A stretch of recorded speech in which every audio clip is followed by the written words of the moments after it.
workforce development was important, now is the time. So I will start with Tiffany. Do you want to introduce yourself? Sure. Good morning, everyone. I'm Tiffany Bretz. I am the HR business partner at Southwest Cheese.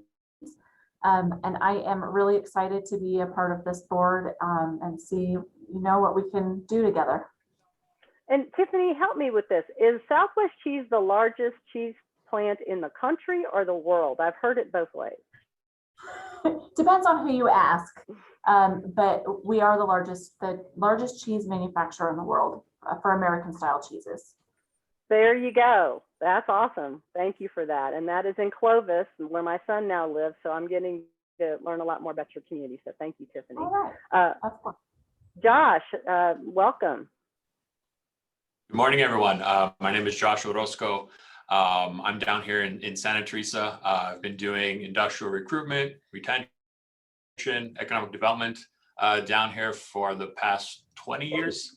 I've been on our local workforce board for the Southwest region for a while now, maybe 5 years. And I've been the chair for the past 2 years. So very glad to be here, very glad to represent manufacturing, Santa Teresa and the local workforce board. Thank you so much, Josh. Representative Montoya. Good morning to all. My name is Roger Montoya. I live in the beautiful valley of Velarde, Nuevo Mexico, donde crecen las manzanas, where we grow beautiful apples. I represent 4 counties, Colfax County, Mora, San Miguel, and Rio Arriba. All of my district is rural. And I've had an extensive connection to the workforce needs through nonprofit. I also work for Northern New Mexico, United Way of Northern New Mexico for about 2 years. And that was where I had my most sort of clear connection to the need. It is a distinct honor to be of service. I'm a freshman. I have extensive years of community building and community service. My knowledge of the policy arena, especially the federal statute that drives this funding, admittedly is a new territory, but with your guidance, I will work very hard to bring the best possible product to the citizens of this state. Thank you so much. Thank you, Mr. Representative. And Christina, who is on this call, can get you set up with some training because we are aware that it is as the federal government would be, it is complex, and really helping our board members understand as much as they can will help us all to make good decisions together. So thank you for that. Christina, note to self. And then finally, Mark Lee, good morning, welcome. Good morning, everyone. This is Mark Lee. I'm a president and CEO of only medical glove manufacturing in the United States. I pioneered out in McKinney County, New Mexico about 3.5 years ago. I lived in New York City with my wife for 45 years. And then I decided to build a factory out in Gallup, New Mexico. And right now it's operating and really on the way to expand, bringing 35 years of international manufacturing and building factories and building a logistic and import distribution experience into the local community. So I look forward to be a part of New Mexico citizen for many, many years to come. Thank you. Well, thank you so much. And so you guys can see we've really been intentional about our outreach to the board when we are filling these positions, really working hard to make sure that people who are joining this board are really connected to the economic drivers of the state so that their voices are really, valued and informing the rest of the work that the workforce system does.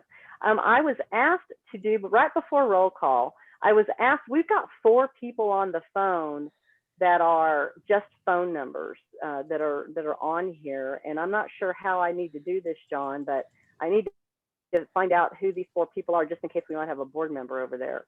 What do I need to do? Maybe we can give the last 4 digits of the phone number, Madam Chair, and see if any of those individuals are actual panelists. Okie Okie 9246.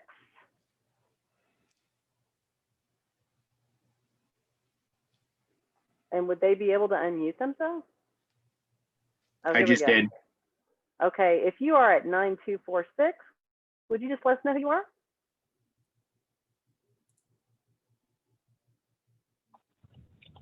Okay, I'm going to move I'm on. sorry, it took me a moment to unmute. It's Tiffany Ross with the Eastern Board. I'm not a board member. Hey, Tiffany. Okay, 8405. On that one. That's a Department of 8405. Workforce Solutions phone number. Okay, all right. 0726.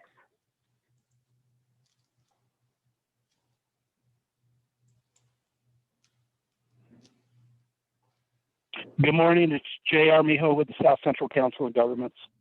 Okie dokie. Thank you, Jay. And then 0939. Aaron knows. Yeah, right. The flower beds and all that. And somebody needs to get muted again. 0939. Hi, can you guys, can you hear me now, Madam Chair? Yes. Hi, it's Mathis. Oh, I just pulled great. up to the office. I've been saying hello to all you guys, but apparently I've been on mute. So I should be on video here shortly. Okay, excellent. There we go. So that's definitely a number we needed to move over. So I'm glad we went through that, John. All right, John, I'm going to let you do the roll call at this time.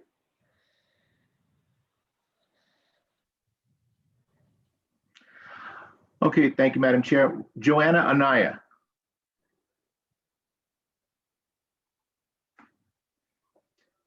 Tiffany Bretz. Here. Madam Chair. Present. Johannes Canwino. Present. Bryn Davis.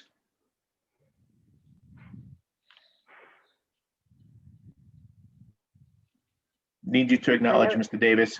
I know You went did, on mute. But Unmute. we see you talking. We hear not. Okay. You're still. Just take that as a thumbs up. I got it. I'm here. Thank you. There he goes. Dale Decker. Here. Deborah Heckes. Here. Philip Ingram. Mark Lee. Sorry, guys, I'm here. Thank you. Deborah Moore. She'll not be joining us today. Joshua Orozco. I'm here. John Rockwell. Carlos Romero. I'm here. Nancy Sauer. Here. Mathis Cynic.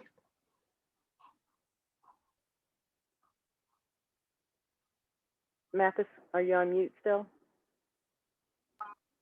I'm here. Got it. Mathis Shinnick's here. Vince Alvarado. Director Chisholm. I'm here. Deputy Secretary Clark.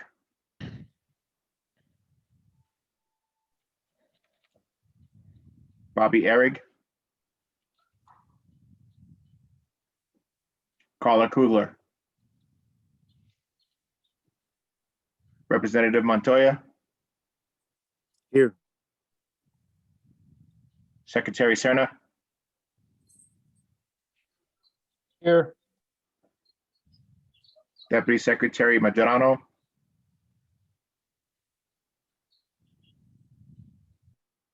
Senator Padilla. Present. Daniel Schlegel. Present. Mayor Snover. Councilor Sorg.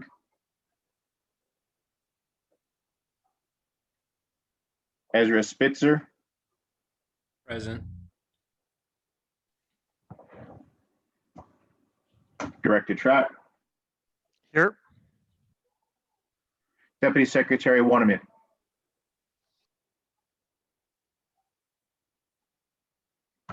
Madam Chair, we do have quorum. Great. Excellent. Well, thank you guys for being here today. Always good to see people. I suspect one day we'll look at each other face to face, but you know, this virtual platform may give us the opportunity to do things in a hybrid fashion to where, you know, we can both be in the room and we can connect virtually simultaneously. So that'll be something that we will need to explore as the state opens up and, you know, we have the opportunity to get back in the same room with one another.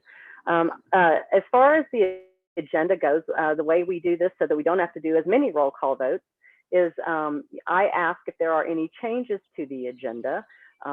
Would any of the members like to suggest a change to the agenda? And if so, we will need to vote to approve that change. I have a question regarding public comment. Is there a provision in the agenda preceding the meeting, or is it normally after, or does it exist at all? Well, it is very good that you would ask this question, Representative. So we have in our announcement about the meeting, we let people know how to make public comment. And I think, John, is it 24 or 48 hours ahead of the meeting that they register for public comment? They have up until noon, day prior of the meeting, to submit public comment. Okay, so even better than that. And then they let us know ahead of time for public comment. So we actually, for this meeting, we have someone who did register for public comment, actually in two places. We have historically done public comment at the end, but that person will be registered for that, and also has requested to speak to item number, sorry, I'm using two computers today, item number 6. The Transformation Committee has asked to speak to that specifically, additionally. And so we are doing what you all have done, and we basically are following a 3-minute rule on public comment. So does that answer your question? It does. Thank you. My last question is, what's the projected length of this meeting today? We are going to try to wrap it up by 11:30. Excellent. Thank you so much. Sure, no problem. All right, any comments on the agenda? Going once, going twice. All right, thank you. So the agenda we have is what we will use going forward. Now I will request a vote to open the approval of the minutes. May I have a motion to vote to approve the minutes of our last meeting? So moved. Thank This is you, Nan Sauer. Second. Second, Bryn Davis. Thank you, Bryn. All right, John, roll call vote.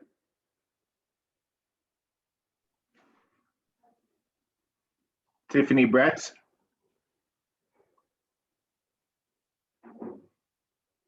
Yes. Madam Chair. Yes. Johannes Camino. Yes. Bryn Davis. Affirmative. Dale Decker. Yes. Deborah Heckus. Yes. Mark Lee.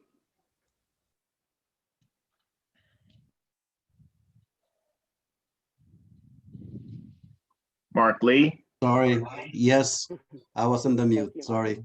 Thank you. Joshua Orozco. Yes. Carlos Romero. Yes. Nancy Sauer.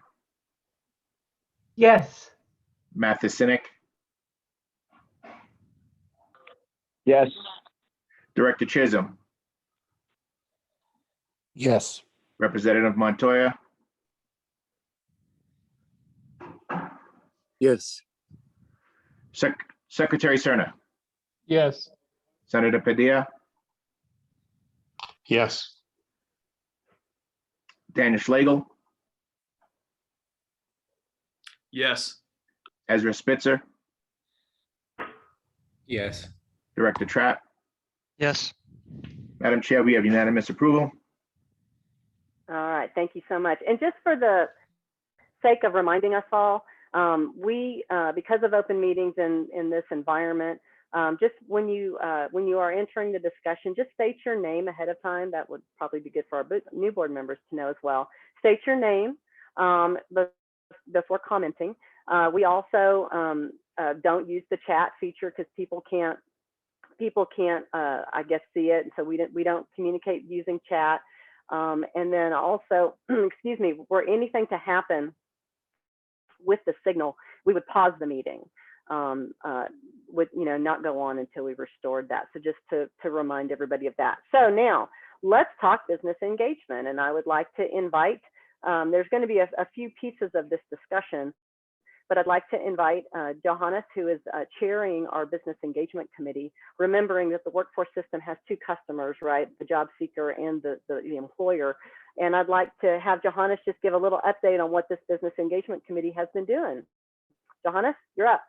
Yeah, I'm happy to. Thank you so much, Madam Chair, for the opportunity to kind of represent exactly what we've been up to from a business engagement committee standpoint. So I believe last June, we convened a group under the current board structure to come together and better understand business engagement as a whole on a macro level, based on aligning specific metrics that we had kind of come up with, essentially to better understand how we could properly engage the business community and align the business engagement committees based metrics with regards to the board as a whole from a state standpoint. So I wanted to show a brief PowerPoint presentation that one of our board members who recently left the board, Bob Grassberger, put together a great presentation in terms of business engagement as a whole. So I think I could potentially share my screen, Madam Chair. That would be great. Yes, I just allowed screen sharing. Okay. Thank you. Let's see if I remember how to do this. Excellent. And so I'm just going to show a few slides here as kind of highlights. And if you can, go to the presenter view. Oh, there you go, because it's so hard to see otherwise. Thank you. Can everyone see this slide? Okay, great. So Bob Grassberger, what he did is he kind of outlined business engagement in terms of the workforce development. And one of the things that he wanted to look at is, what's required by the board in terms of the WIOA regulations. And so what he came up with is kind of a set of overview principles of how we define business engagement. And that was one of the #1 things that we had discussed in several different meetings as a committee in terms of how we initially need to define what business engagement means, and then how that will affect our goals moving forward and how we define that based on policy and our recommendations to the board as a whole. So I'm going to go through the first couple slides. Really what he did was he said, what is the overview in terms of employer engagement and how do we define that? And so one of the things that we looked at is our customers is the business engagement based on either customers or partners? And so that was an interesting way to define it. So really on this left side of the screen, you have a slight modification of engaging employers based on the goals from an employer standpoint. And he laid it out pretty nicely in terms of finding qualified applicants, reducing costs, addressing particular training on service needs, and meet diversity goals or social responsibility objectives. To the right of this type of dichotomy here is the workforce-based programs. And this was an interesting thing based on how business engagement is defined as customers for businesses from the board standpoint versus clients or partners. And so workforce programs were helping participants find and keep jobs, which we all know is important, build knowledge of industries and occupations, growth sector strategies, which is an important metric that Dale Decker and I had discussed as well as from a committee standpoint, help participants gain appropriate skills and experience, establish credibility and access networks, affect change for workers, and generate resources. And so when we look at the last year throughout the pandemic, one of the things that we discussed in our last board meeting was the overall impact that the business private sector has been impacted when it comes to job loss. We know that in the last year, the majority of jobs lost were in the private sector versus the public sector. And so when we look at that, we tried to understand how we could engage the workforce to create cross skill sets so that they can move across different industries and different sectors with regards to the current skills that they have as well as their education levels. And so when we look at engaging employers through various types of activities from a local board standpoint, we looked at oversight, program designs, different types of delivery mechanisms, recruitment and hiring, financial or in-kind resources, forms of partnership between state-based programs as well as the local boards, and better understanding how we can align the local boards with regards to the overall objective from a board standpoint.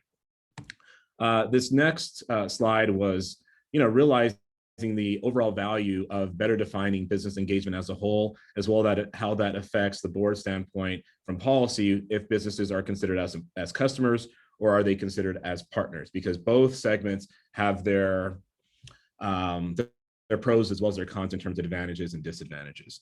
And so when we look at, how we define customers, there's a specific way on how we speak to customers. There's a specific way on how we create workflows for customers when it comes to the business community, as well as a difference when it comes to partners as a whole, and that type of collaboration between the shared space. This was, I thought, a really important slide that Bob had basically put together in terms of how they're interdependent, but they're definitely equally as important in terms of businesses as partners or businesses as customers. Businesses, we know, create jobs from the private sector standpoint. They create innovation, which was a big aspect of the state as a whole in terms of their ability to bring in more industries that can drive a long-term future growth plan for the state as a whole. One of the things that we had also looked at and considered was different training programs between our current community colleges and what that looks like when it comes to business engagement from a board standpoint, as well as that difference as customers. So, there's definitely advantages and disadvantages there as well. And then this slide basically really highlighted the ability for employer services as well as the customer benefits between how we define employers as a customer. And so I won't go through this whole slide, and I'll probably definitely, with your permission, Madam Chair, I can share this with the group in terms of his presentation, so I don't get too far along in the presentation. So I'll stop there and just kind of go over an overview, if that's okay, Madam Chair. Of course, go for it. Great, let me stop sharing here.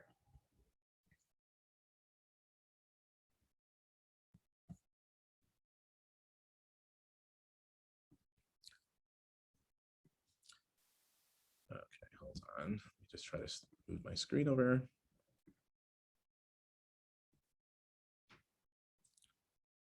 Give me 1 second trying to reduce my PowerPoint.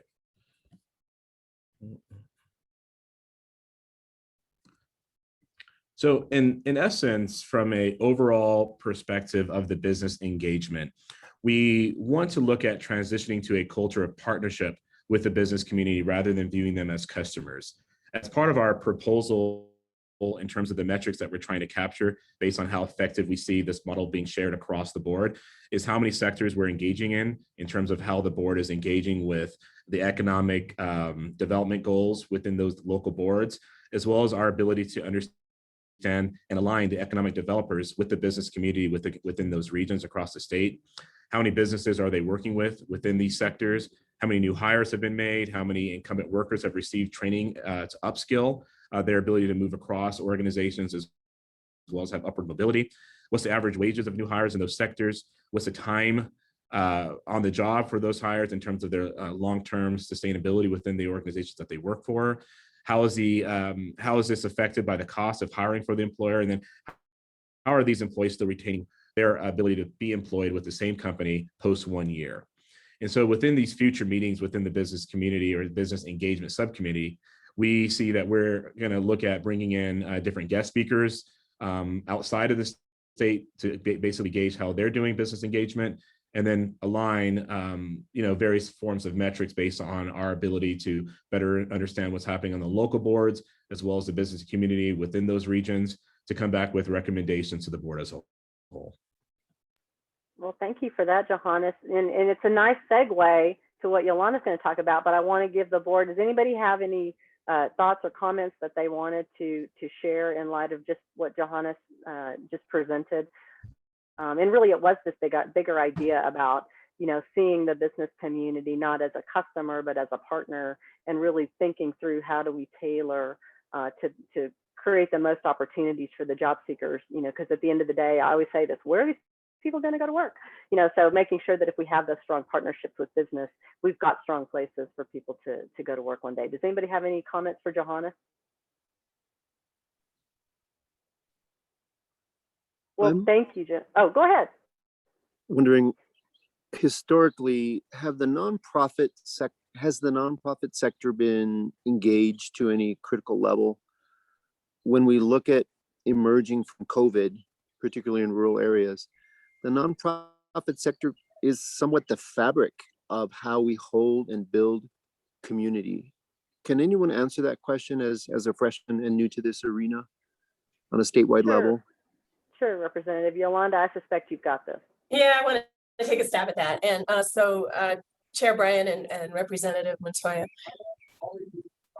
the way that the WIOA funds are tailored, so I think one is truly understanding where some of the limitations are for us too, because the investments that we make also need to help us meet federal performance metrics around in-demand occupations and occupations that will lead to sustainable wages. But that being said, if we have an in-demand employer that happens to be nonprofit, which happens to happen a lot in healthcare, I want to say that because I know a lot of our federally qualified healthcare centers and those smaller health clinics in our rural areas are a major employer, as are public schools, as are some of these other public entities. Those can be utilized, and we use that. Obviously, we support those in-demand occupations in those arenas whenever we can, and supporting them as a major employer. And you're right, absolutely. Post-COVID, some of the biggest employers for us are going to probably be those smaller, not small nonprofits, but nonprofits who are the fabric, if you will, of a smaller community in terms of the service delivery that they have and the jobs that they have. So a lot of it depends on if we can tie it to an in-demand occupation for that region and that area. And we also know that they need a talent pipeline in order to meet it. So we do support the nonprofit organizations as well. Thank you. Thank you, Yolanda. Any other comments? Bryn. So I think it's a great presentation that Bob did. I think it's important for us to recognize that in some cases, we will have entities who are plain and simple customers and that we serve them. But if we can find people who want to be partners, we should engage them as much as we can. But we should also keep in mind that some people are just customers and that we should not, I'll call, penalize our services to them by swinging the pendulum one way or the other. And I appreciate the presentation. Mm-hmm. Can I make a comment to that really quick, Yolanda? Mm-hmm. Madam Chair. And so, Brent, to kind of make a comment back to, your statement about customers. One of the things that we also looked at, if customers are customers, then can we create better customer service metrics within the state agency to better align how they interact with the business community? Thank you. I think it's a very valid point in the process. From my long-term history of manufacturing, sometimes I'm just looking for help. Sometimes I'm looking to play, and historically many organizations put you in the wrong bucket, and then I hate to say it, I think it's like my children, when I tell them what to do, they just disengage. And so what we need to do is make sure that we are conscious of the role that I'll say our partner is playing in this activity, so that we make sure we keep them at the table. So what I will add to that, if I may, is that when we start to look at businesses as our partners, is when, as an industry as a whole, so if we had 4 or 5 manufacturers that are all having a shortage, there's a talent pipeline issue or concern that's not being met, certainly we could work with them one-on-one for their talent needs for that particular job site. But if we pull them all together as partners, as part of a sector, then we can start maybe to peel the onion back a little bit and really truly understand what are the challenges that are really taking away from that or helping us to really fill a job demand for that particular industry. So yes, I think they're both our customer, but they're also our partner, because we would need the business industry at that time to really engage with us around some problem solving. And it doesn't become just this transactional process where it's one person in, one person out, and we're placing one at a time, but we're not addressing the root cause or the root issue as to why maybe they're having difficulty maintaining a pipeline or developing a pipeline. So I think that's the key here. And that's the part that the boards have to really sort of balance that, because it is about that customer service, that outreach piece when businesses are engaged with us. But really on the secondary side is really identifying industry and identifying root causes, pulling a sector strategy together so that we can address and really work on developing a strategy that's going to work. And it's not just about just a one-off. It's not just one customer in, one customer out. Thank you for that, Yolanda. And I want to be mindful of time. I'm keeping an eye on the clock because I think that's my job. But I do want to say that, the metrics that we did agree that the metrics for business were really the ones that are WIOA, recommended metrics are not all that telling. And so as we think about, our workforce system, how can we get metrics that tell a better story, a more clear story? And that is, Johannes, what are you doing?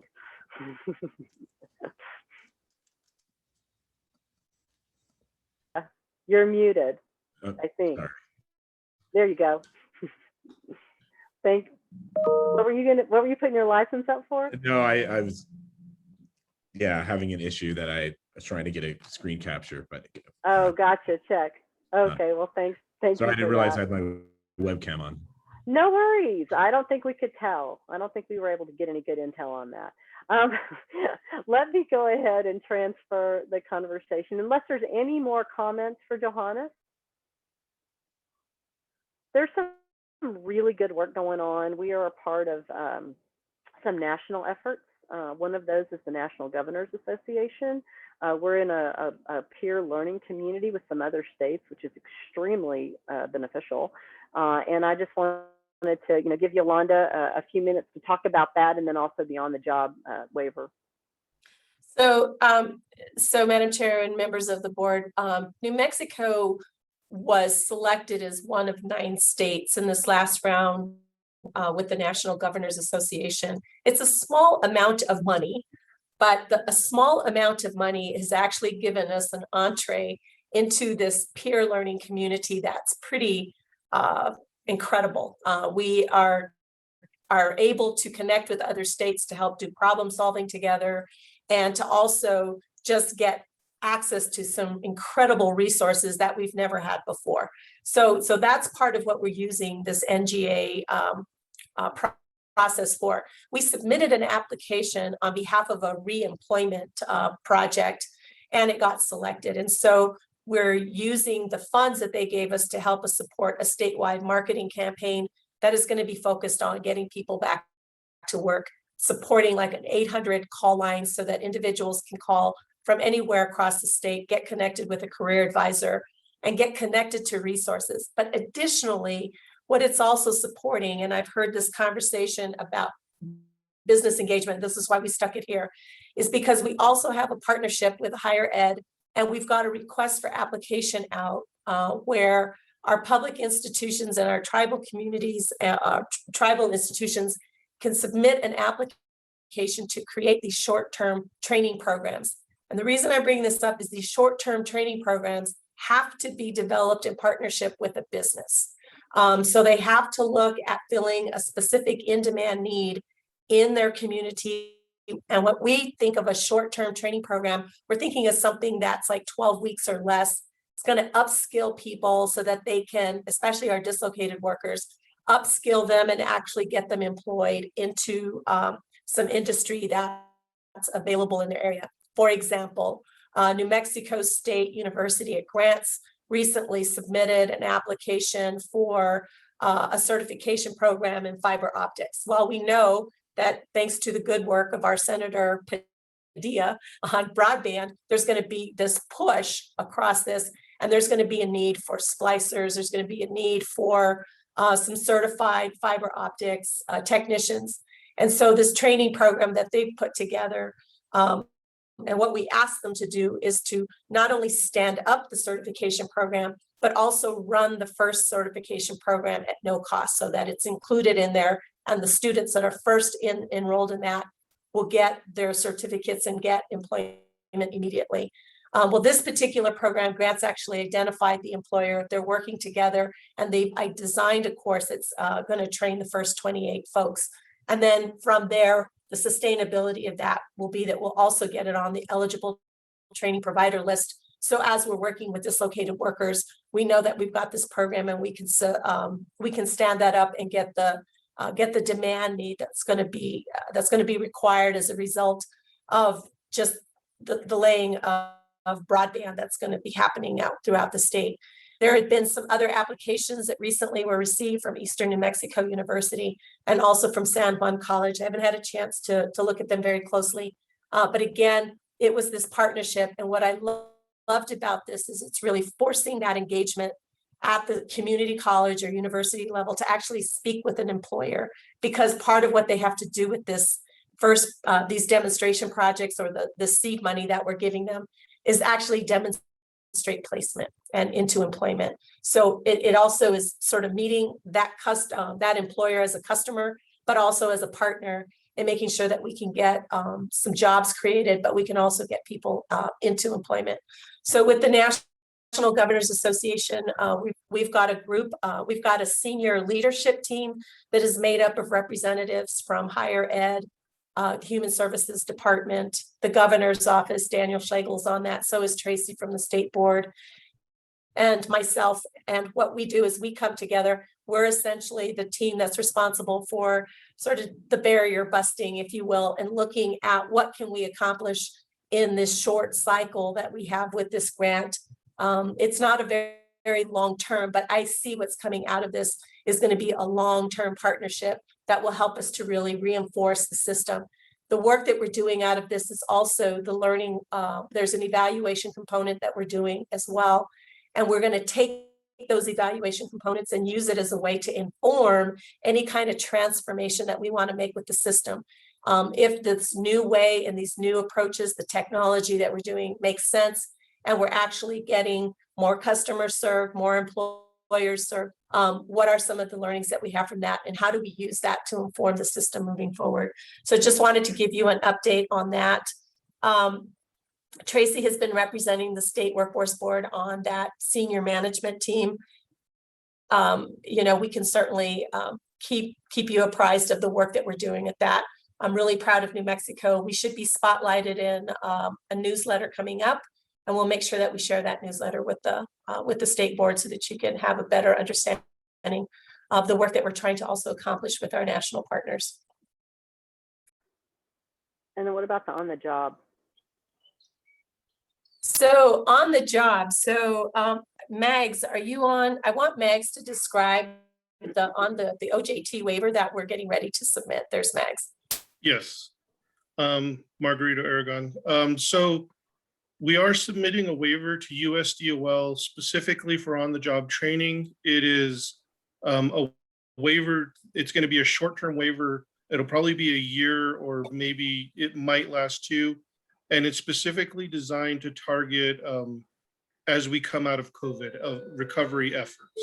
So currently right now, with the current regulations in USDOL, we can reimburse employers who are under 50 employees up to 75% of the wages, and every other employer 50 or over 50, we can only reimburse up to 50% of the wages for those for the individuals we place in those types of trainings, in those employments.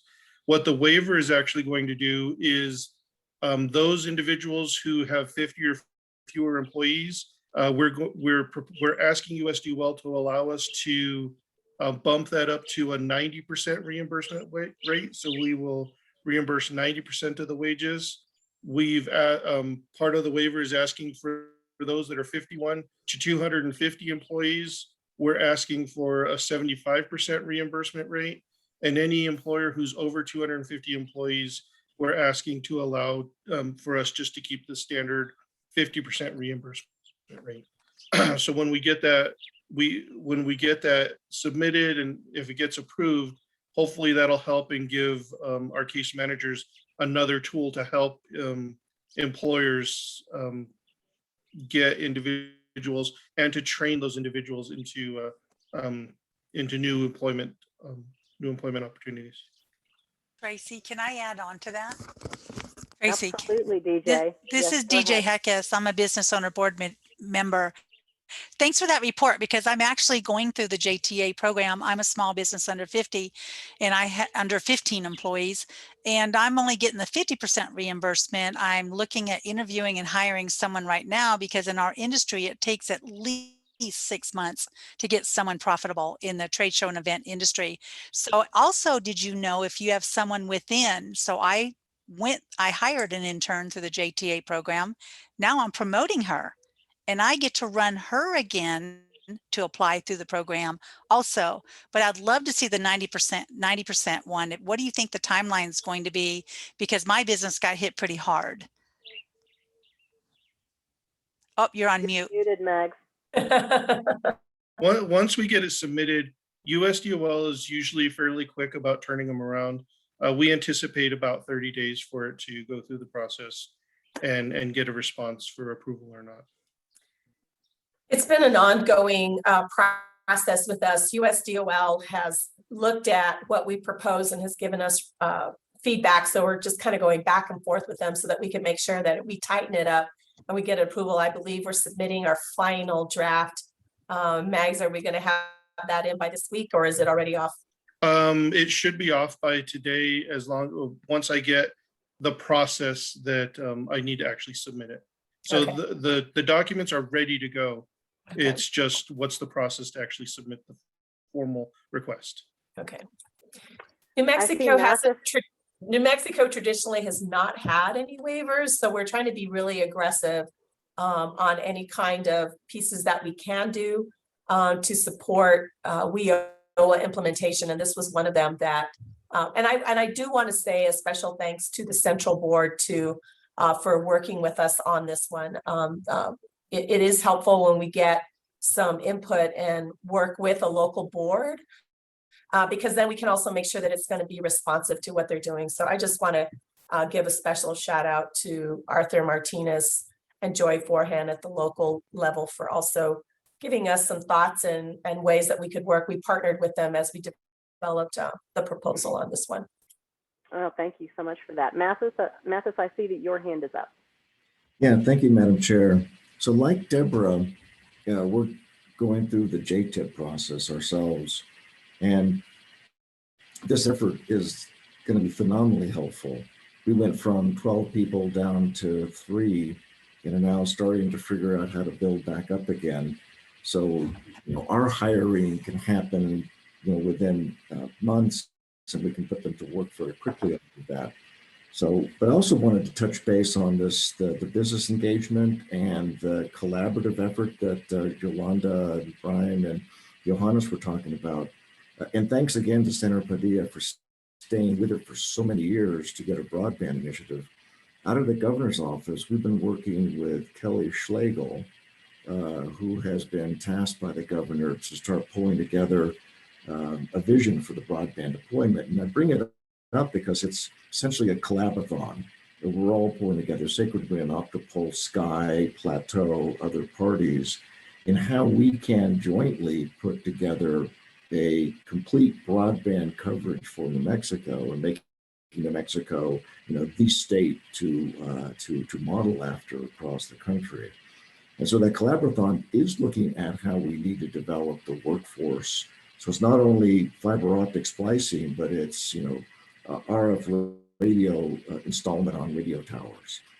It's putting up our optical systems. It's all the kind of engagement that we would need as a partner with the state and with each other, collaborating to pull this kind of workforce forward and get it into the process. So I just want to make that comment on the partner aspect of the employer world. Well, thank you for that, Mathis. And I think we invented a word. I think you invented a word here, collaborathon. I kind of like the sound of that. Maybe we integrate that into our business engagement vision. But thank you so much for bringing that up. I did have a comment someone posted. I suspect I know where it's from. And Upskill Sandoval is in place in Rio Rancho with a partnership from the Central Board. and it's in Sandoval County and CNM. And if it's Jerry, if it's not, I think it's Jerry. The program is very similar to what's being described for upskill and reskilling dislocated and high school graduates.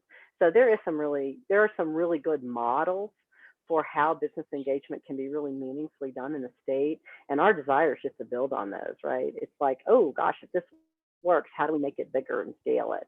So these are excellent opportunities that we've all just discussed. So thank you guys so much for that. Unless there's any other comments, I want to go on to the next agenda item, which is our deputy secretary. Our secretary, our acting secretary. Any other comments? I have a couple of comments. I really appreciated the notion of using our higher ed intentionally and strategically to pipeline and connect. I'm wondering, probably there's already movement on this. Renewable energy, obviously wind and solar, geo, battery storage, the notion of conservation. About 6 months ago, I was working with then second in charge at Highlands, Edward Martinez, who's now at Luna College as president. And we were talking about with the passage of the Great American Outdoors Act, the need for fire prevention, forestry, conservation, STEM modules. I think that's a really, really strategic area with the coming drought, the increasing drought. That's an area. Agriculture, cannabis. I had a hand a couple of years ago with the brilliant Dr. Bailey at Northern New Mexico College of reimagining the El Rito campus. And soon, hopefully this fall, given this emerging from COVID, we will have our first classes in the pipe fitters, stream into Lanel. We also have the first cannabis classes into that industry, I believe, in the nation. I'm just, in the notion of the collaborathon, I think it's so important that at this critical juncture, we maximize those institutions of higher ed and also high schools and junior highs. It's not too early to kind of plant those seeds as kids are emerging and targeting career pathways that might align with their passion and purpose, but end up with really good paying jobs. I will stop there. Well, thank you, Representative Montoya. You and I are going to be great friends because every single day, that's exactly the work that I do with the Bridge of Southern New Mexico. So thank you so much for sharing those comments. It's exactly right. We have wonderful people. We have wonderful opportunities, and I call it an ecosystem of opportunity. How do we make sure that we're connecting those things? And the workforce system is so vital to making those connections. So thank you so much for your comments on that. All right. I will go now to our acting secretary, Serna. Ricky, thank you so much for joining us. Thank you for serving in this role right now. Ricky, I've called him the utility player because boy, when they need somebody, they know Ricky can do the job. So Ricky, I just want to thank you for serving us and serving our state at this time. Thanks, Madam Chair. Appreciate the introduction and the opportunity to provide the group with an update. For those of you that I haven't met before, I worked as the Deputy Secretary of Department of Workforce Solutions beginning since 2019, and then later, like the chair said, was used in a couple of different capacities, including some interim oversight for the Higher Education Department, and now I oversee both the Department of Workforce Solutions and the State Personnel Office. So I think it's a perfect fit because we have a lot of personnel and hiring needs as a growing agency, and State Personnel Office can help in that regard. So it seems to be working, and the teams are great, and it makes it all very possible for me to manage those roles. I want to welcome the new members, and John, if I may just ask as a follow-up item to share with the board my contact information and cell phone number, and you don't even have to switch the last number like you do for me sometimes. Go ahead and give them the right one, and if you guys need anything, by all means, don't hesitate to reach out. On the just kind of following along with the bullets on the agenda, I do want to share that as an update to a permanent secretary appointment. The governor's office is still actively searching for a permanent replacement. And in the interim, what we're working to do is lock arms with a number of additional resources that can help the Department of Workforce Solutions address some critical priorities. Right now, those critical priorities include fraud detection, mitigation, and prosecution. So we actually have already had some collaborative discussions with fraud specialists at the TRD, fraud specialists at HSD that are going to come over and help provide some fresh eyes, strategies, and tactics to our fraud team here at DWS to really focus on three primary areas. One is fraud detection. How can we get smarter at catching fraudsters before before claims are processed, before claims are become eligible for any kind of payment? Two is how can we get smarter about minimizing the workflow associated with fraud detection? As you may know, once a claim is flagged for suspected fraud, it does create a tremendous amount of workflow that includes the manual inspection of ID documents and completing the ID verification process. So we want to see if we can automate some of those inspections and workflow items. And then three is how, as a state, do we increase our partnerships with USDOL, OIG to prosecute the bad guys and go after the money and make a concerted effort to recover UI benefits that have been obtained fraudulently. So that's a focus area, and right now we're pleased to see that there's a tremendous amount of expertise at some sister agencies that can help us accomplish those things.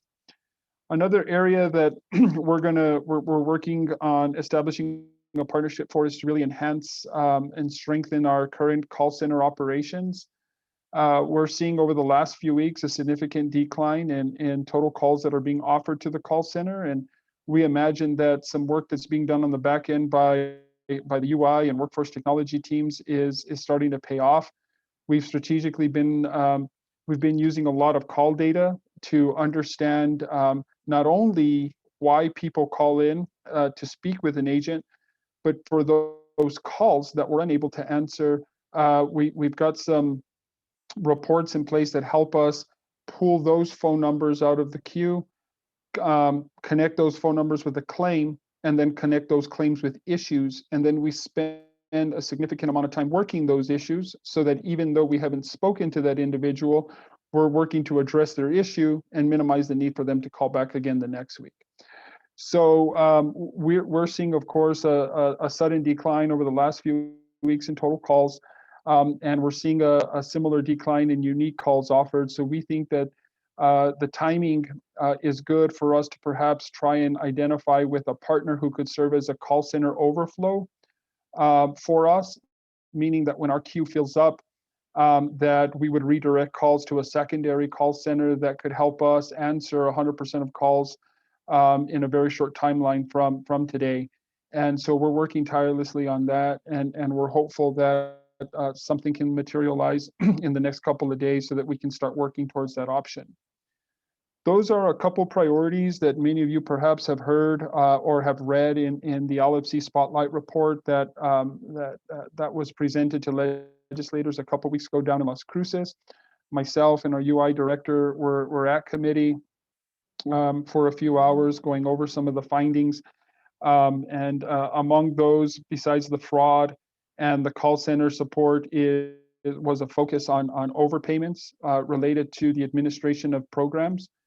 And an overpayment is essentially when, a claimant is paid benefits or paid more benefits than they were entitled to through program administration, which is different from fraud, right?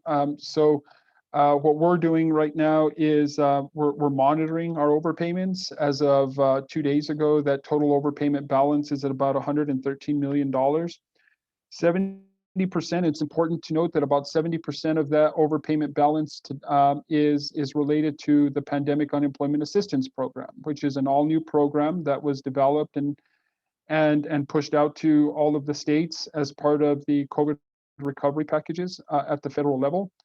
And the PUA program, of course, created an avenue for self-employed gig economy workers to receive unemployment insurance benefits during the economic downturn. And the administration of that program has been challenging, not just for New Mexico, for many states, and primarily on, as it relates to overpayments, program relies heavily, of course, on the self-certification and self-disclosure of income for a base period for those self-employed individuals. Later on, when collecting tax information, the difference between gross income and net income has an impact to their weekly benefit amounts. In some instances, the claimants might not provide supporting financial documents, which also lowers their weekly benefit amount, and a slew of other reasons that we understand have contributed to the overpayments in that program. But what's also important to note about the $113 million in overpayments is the narrative that's connecting overpayments to employer tax rates. And so I want to talk about that for just a minute. What's key is that for all the federal program extensions, those program benefits are being reimbursed, right, by USDOL. So when you take programs like federal pandemic unemployment, FPUC, extended benefits, and PUA, those programs are being paid out to qualifying claimants, but then we're being reimbursed for them. And therefore, they're not impacting the UI trust fund, right? The UI trust fund is being impacted by payments made against regular unemployment insurance claims. We refer to them as STUI, standard unemployment. And right now we estimate about $26 million of STUI payments are tangled in overpayments. So aside from fraud, that $25 million is what we're focused on when it comes to what has been the impact to the trust fund, and does this have a general impact to employer tax rates? So pre-pandemic, our trust fund was at about $458 million. And so when you do the math of that 25 million versus the $458 million, it's not a large number, but certainly we're going to work on recovery across the board on overpayments and fraud. So it's important to note that the overpayment issue related to these federal programs doesn't have an impact on the trust fund, and therefore the impact to employers directly is low as well. But that doesn't mean that we're not going to work tirelessly to work on recovery of those overpayments. And to be sure, some of them are going to be resolved through overpayment waivers, through the adjudication process, and ongoing backdate approvals and things like that. So we continue to monitor that, and we'll report on those in future meetings. Along the lines of employer tax rates, I think many of you may have heard that there was some concerns with how the tax rates for 2021 were calculated for employers across the state. So what we elected to do back in, I want to say back on April, middle of April, is to postpone the tax payment deadline from April 30th to May 30th. And we opted to rerun all employer rates to ensure that we were in compliant with the Business Recovery Act approved during the special session. And so we did that over the course of a month. And on May 21st, we reran the rates in production. And beginning that weekend, the days following, all employers were notified of their new rates. What we were really tasked with doing as part of the special session legislation is omitting data from both taxable payroll and benefit charges for the period of March 2020 through June of 2022. And so for the 2021 rates, that included 4 months of data that was being included in the tax rates that were released back in November. So we did a rerun, ensured that was being done. We applied some methodology that we believe was most beneficial to employers while keeping with the spirit of the legislation. And we've gone ahead and corrected those rates. Just to give you an update of what the outcome was. We saw roughly 9,000 employers had their tax rate for 2021 decrease when compared to the rate initially provided in November of 2020. About 2,000 employers received a tax rate increase, and the remaining employers of about 60,000 total had their rates unchanged. So we did a comparison on rates from 19 to 20 and 20 to 21, and the changes from 20 to 21 across the board were favorable for the employers, right? Fewer businesses had increases. Of those that had increases, the average increase was lower than the year prior, et cetera. So we feel comfortable with the data.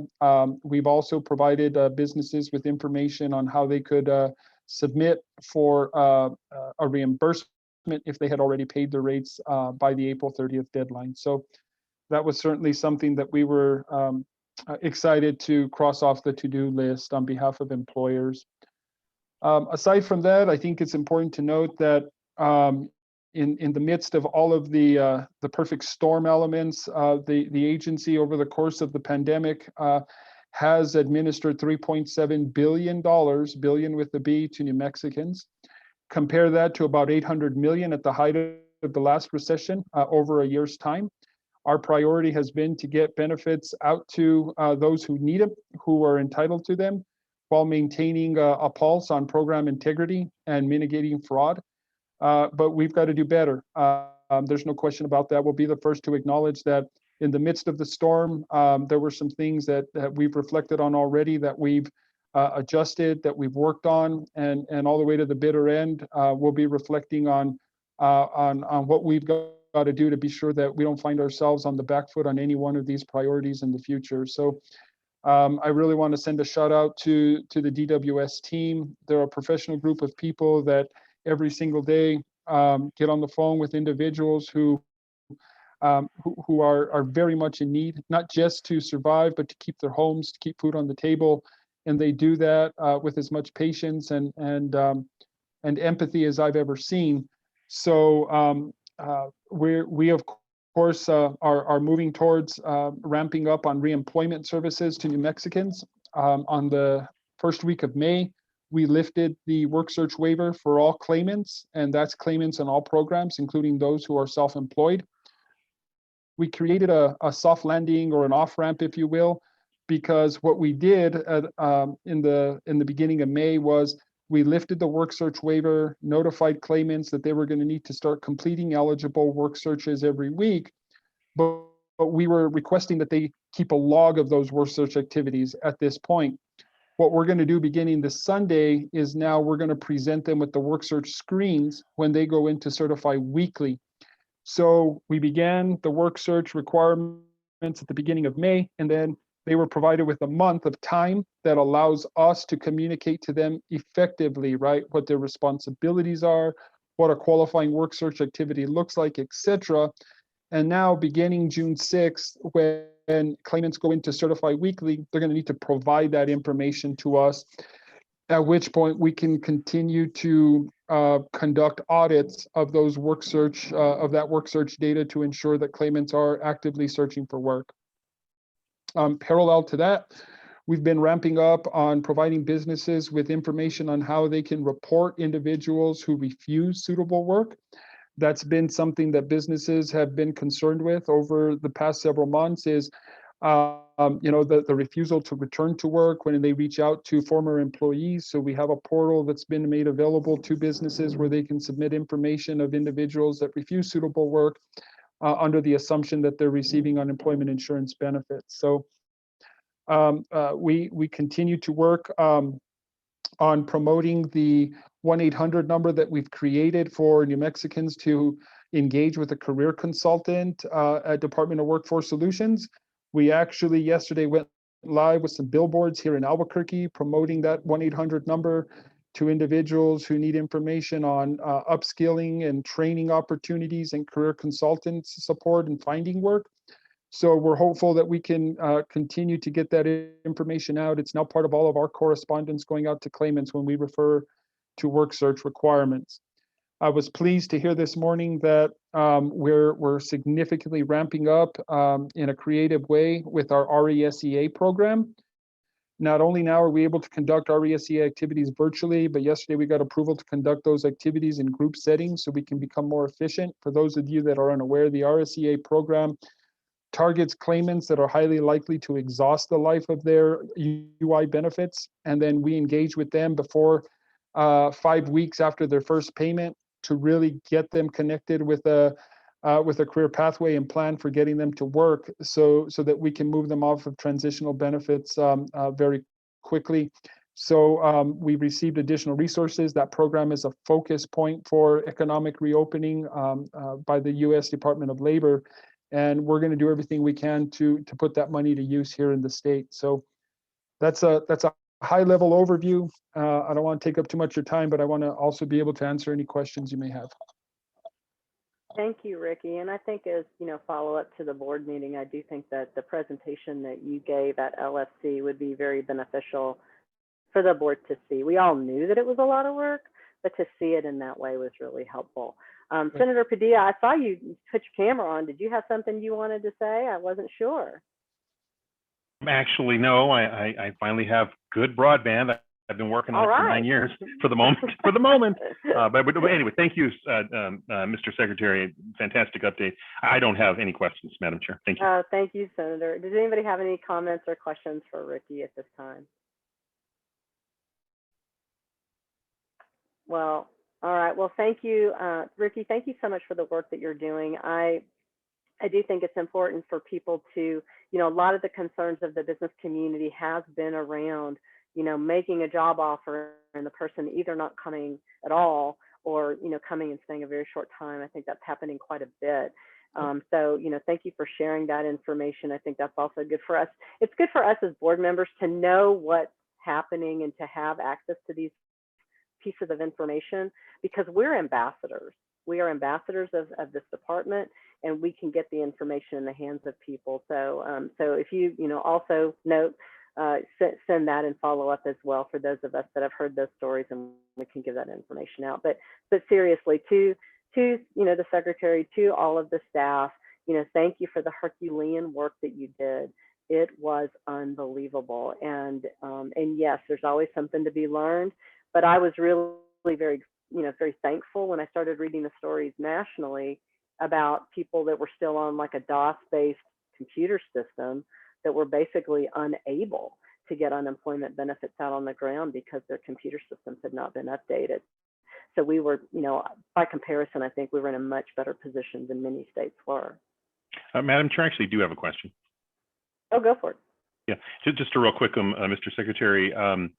So you and I had a conversation about 2 days ago, and it jogged my memory on something else I've been thinking about for a while on a totally different subject.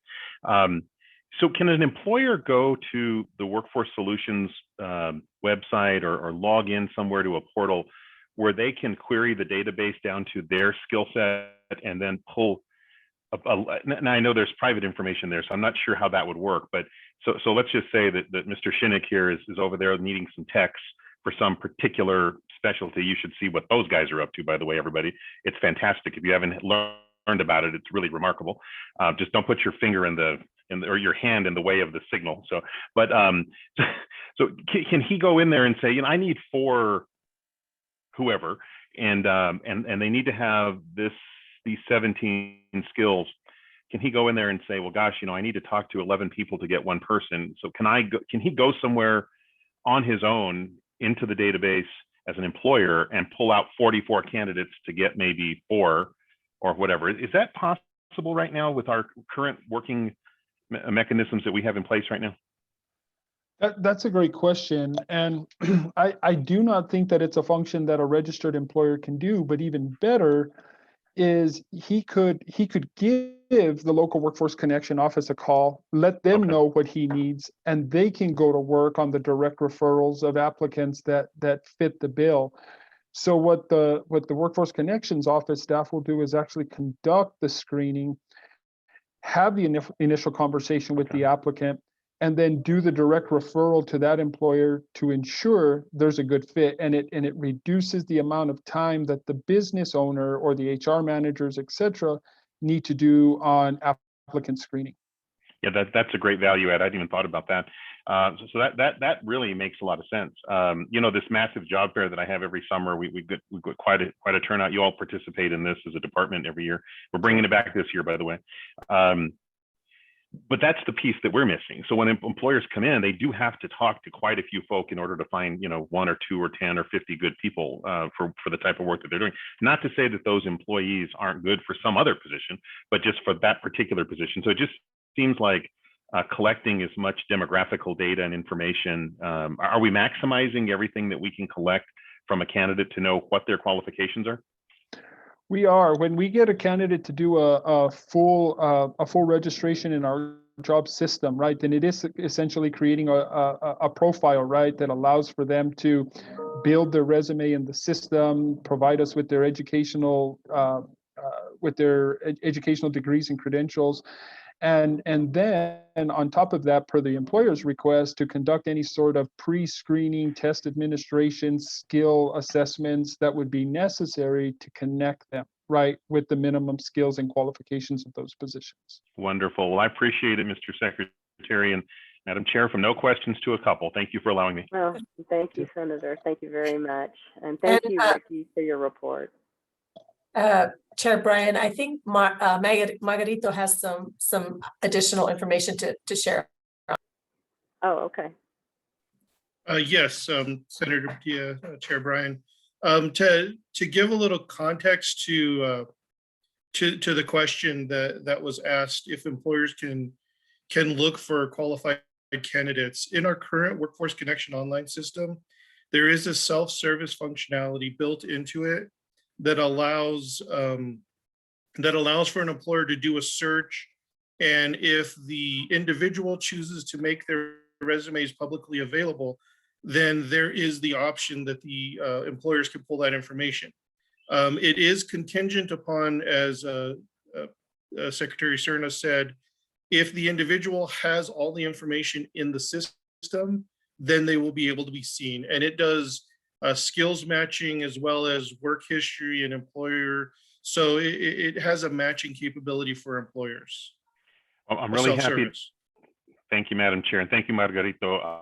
I'm very happy to hear that. How often do we communicate that to the employer community, to the business community, that's available to them? Because that's a huge tool, and I would venture to guess that a lot of people don't know that's a possibility. I mean, I'm a business owner. I'm constantly recruiting for different reasons. Mm-hmm. To answer that question, communication to the employers is, I think, one of the areas that we need to strengthen as a workforce system in order to get employers to. So I would agree with that historically we've been job seeker focused, and I think one of the directions I know that Chair Bryant has actually given us is let's treat businesses as customers. Let's move forward. And I think that Johannes's, that committee is really at least I've been here 19, 20 years. This is the first real meaningful step that I've seen towards actively helping employers and treating them as customers and as partners in the system. Well, thank you very much for the information. Thank you, Madam Chair.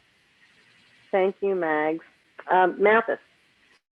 Yeah, I'll just second all that. As a business owner, it would be fantastic to have that type of reach in, and it could be for any type of job, from what you would need for assembly or office administration all the way up to the key technician. So I do appreciate this dialogue as a business owner.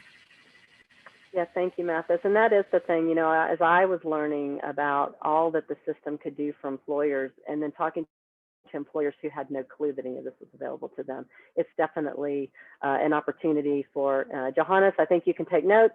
The business engagement community, we really do need to have a meaningful conversation with employers about what all the system can do. I think, I kind of talked about this in a meeting back when we used to meet in person, about how do we make the workforce system the preferred provider of talent in the state? Because that's what it can be. And so how do we really, build that out and make it such that it's, very nimble for the employer? If there's a lot of, red tape and bells and whistles, an employer's not going to fool with that. They need somebody now, So how do we make sure that the system is doing all that it can to meaningfully engage with the business community? So thank you all for your comments. I want to also, continuing to be mindful of time, realizing that there's no way we're finishing at 11:30.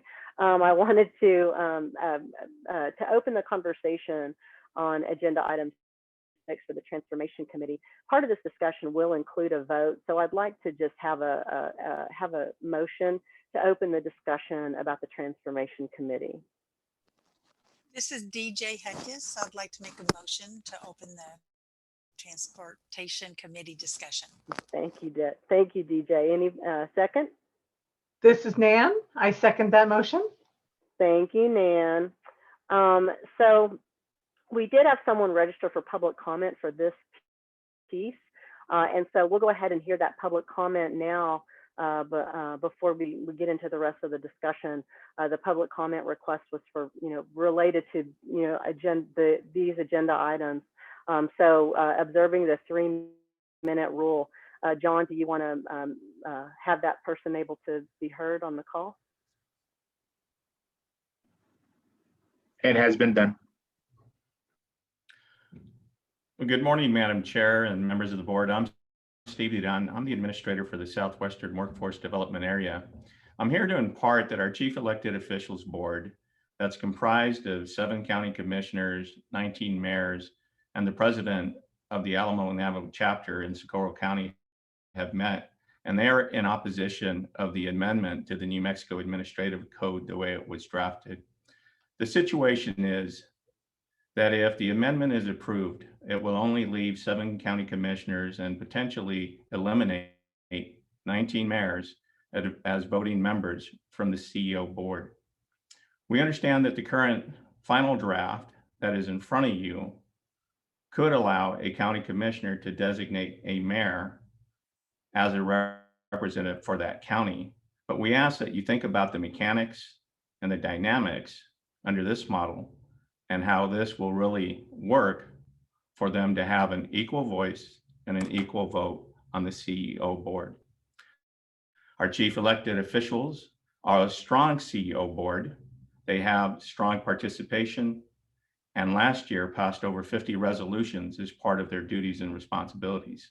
Essentially, they're very active. Changing their board structure would be detrimental and not benefit their communities as well as it does now. The CEOs met on May 7th to collectively provide public comment on the proposed amendment through a board resolution. Our CEO board does not support a 1-member per county model as being proposed. The ask of you today is to discuss our chief elected officials request and to allow the members and president of the Alamo Navajo chapter to have an equal voice and equal vote on the CEO board. They are essential to understanding each of their community's unique needs and should continue to represent them as their elected officials on this board. This is a benefit to our communities, our employers, and those we serve. Thank you, Madam Chair and members of the board.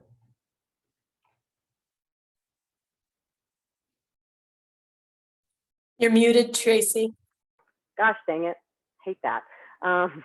Thank you for those comments. I'm going to turn the floor over to Daniel Schlegel, who was the chair of our committee, the Transformation Committee, and the great work that committee did over the course of, it's more than a year. I think it's like 14 months.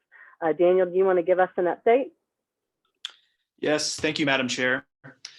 I know we're short on time, so I'll keep this to a very brief update from the Transformation Subcommittee.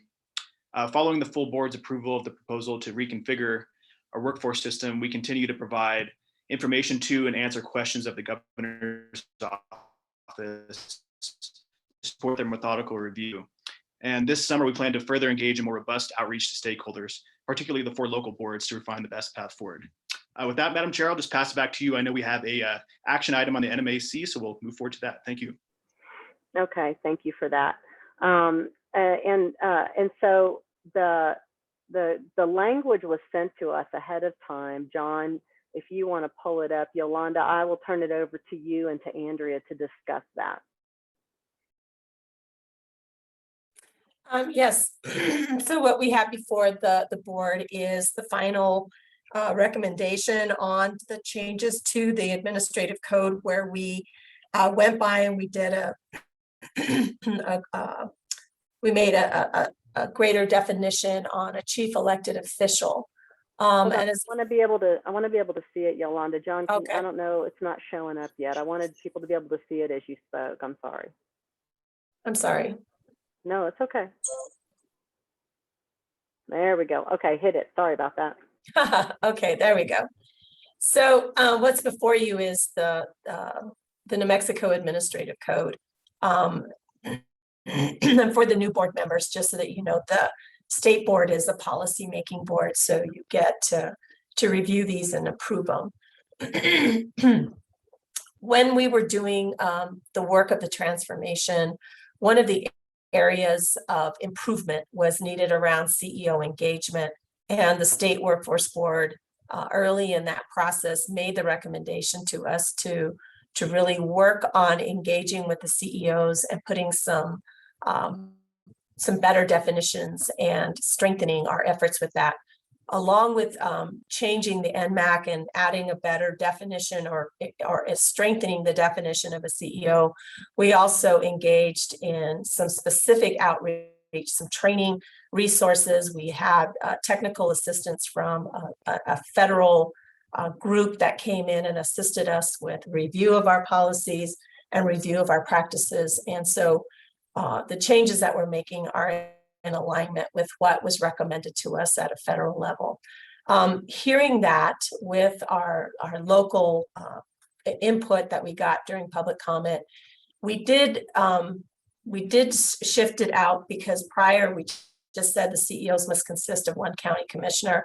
We did add or their designee, and we also noted that in a case in which a local area includes more than one unit of general local government, the points of contact shall only be recognized as the CEOs for each county located in the area. We added, this does not prevent participation from other elected officials in the community. However, the only voting member is the CEO, who may consider the input and contributions from the other elected officials. So each of the areas manages several counties. Just for example, the eastern areas, I think it's like 12 counties. And so they would have a county representative for each of those counties, so that there would be an equal voice and participation for each of those counties. That's an example of what would happen. So at a minimum, there should be at least one county commissioner that's representing those counties, but this does not exclude the mayors or the city managers that might be connected to those villages and cities or towns that are associated with those counties.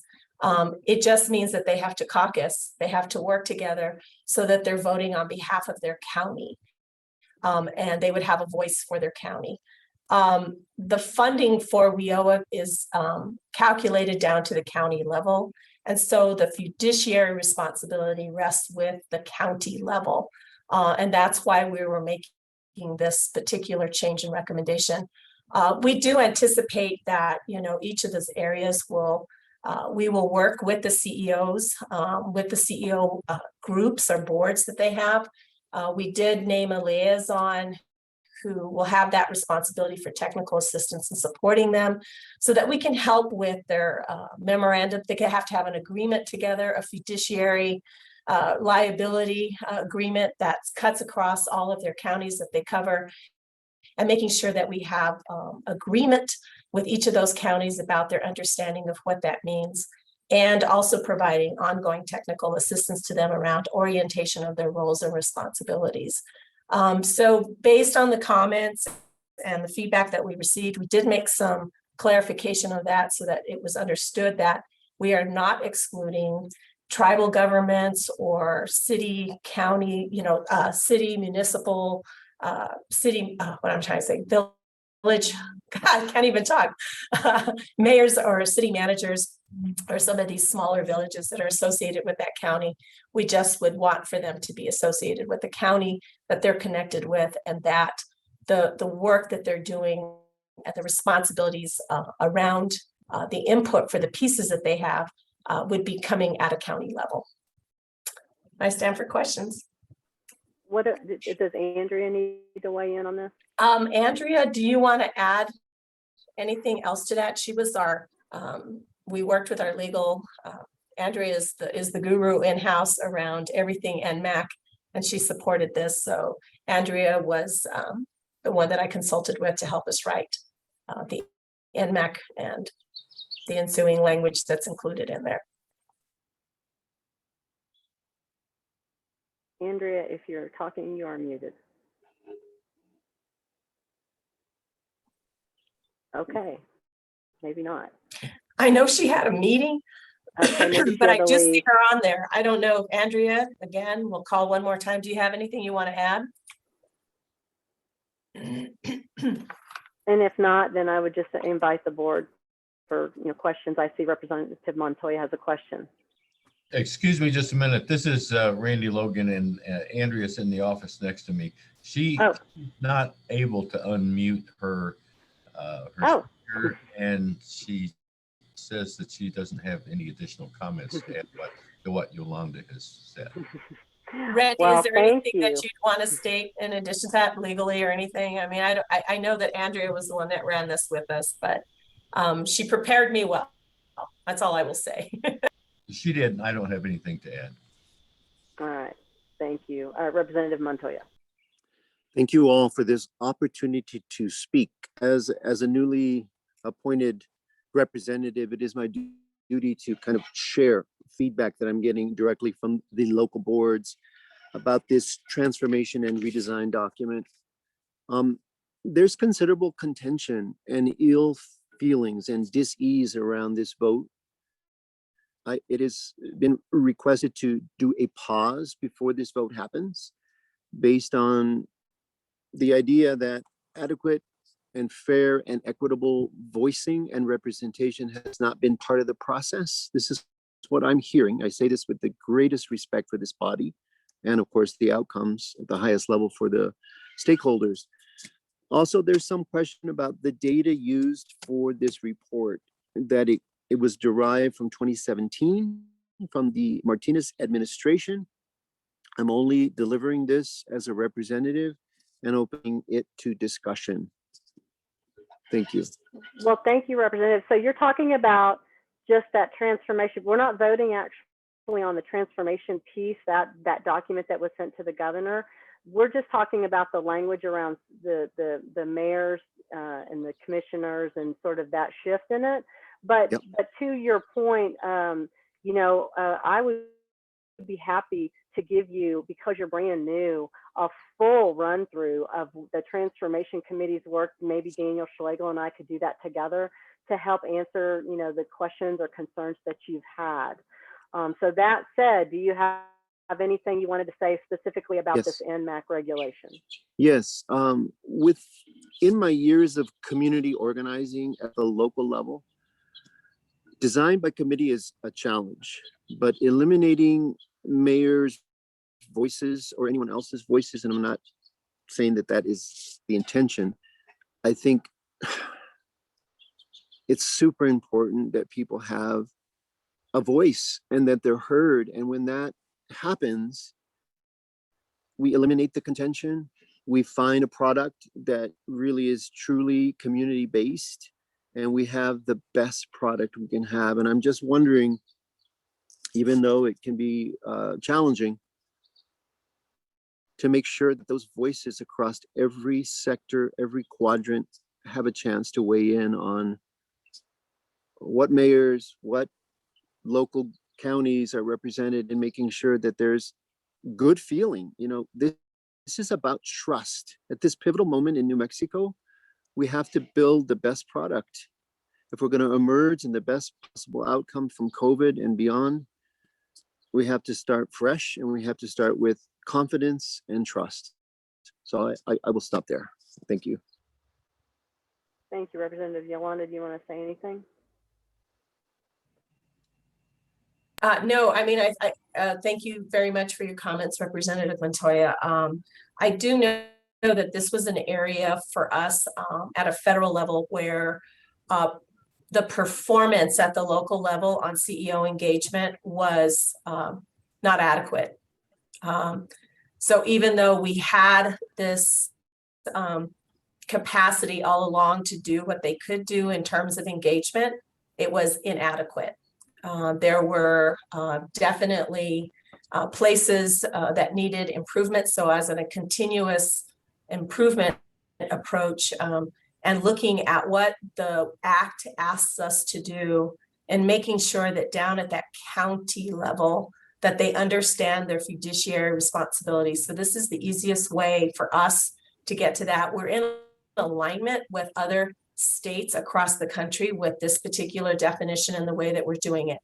Now, that said, I want to also note, we are not eliminating the voice and participation of the mayors, the city managers, the tribal governments. We do need them. And in local planning for local workforce development, whenever you're doing local planning, whenever you're doing, God,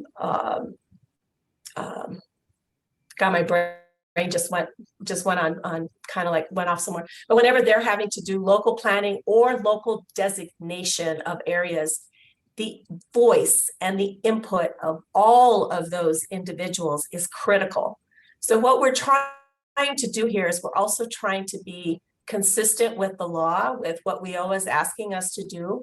And we're also trying to be cognizant of the fact that it's sort of managed down to the county level. And we want to make sure that there's equal representation for each county so that it's not just if one county happens to have 20 participants and another county only has one, it should still be a voice for each county. And those 20 participants who work or are part of that particular county can caucus together. There's probably more agreement with them than there is disagreement.